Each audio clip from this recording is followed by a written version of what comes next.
ভোরবেলা আমরা বেরিয়ে পড়লাম কেদারনাথের পথে।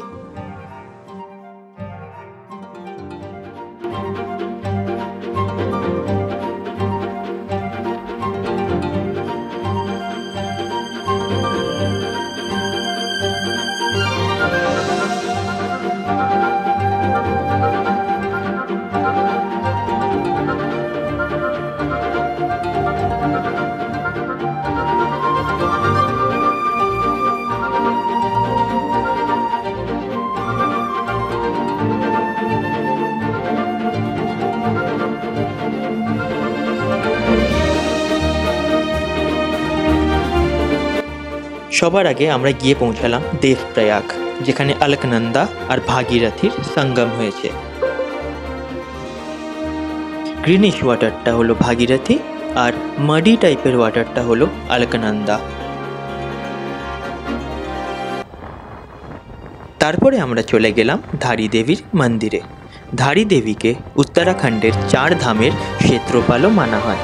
ওখানের লোকেদের মান্যতা আছে যে 2013-তে কেদারনাথে যখন ওই বন্যাটা আসে, ওইটা দেবীর মূর্তি ওই মন্দির থেকে সরানোর সাথে লিঙ্কড।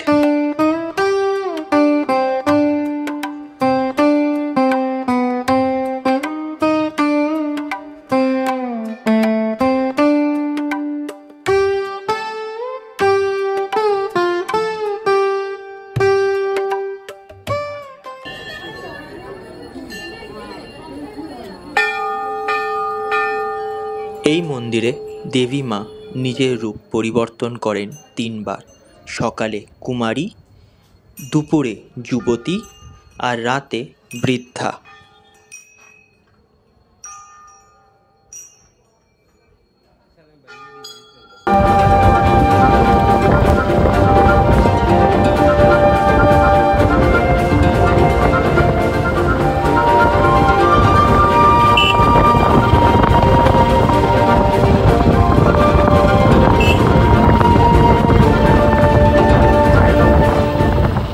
এটা হলো রুদ্রপ্রয়াগ। এখানে মন্দাকিনী আর অলকনন্দা নদীর সঙ্গম হয়েছে। আমাদের মধ্যে কারোরই এতক্ষণ ধরে বাইক চালানোর অভ্যেস ছিল না, তাই রুদ্রপ্রয়াগ পৌঁছানোর পরে আমরা সবাই মিলে ওখানে বসে একটু রেস্ট নিই। রেস্ট নেওয়ার পরে আমরা যখন আমাদের যাত্রা আবার শুরু করি, ততক্ষণে হয়ে যায় বিকেল।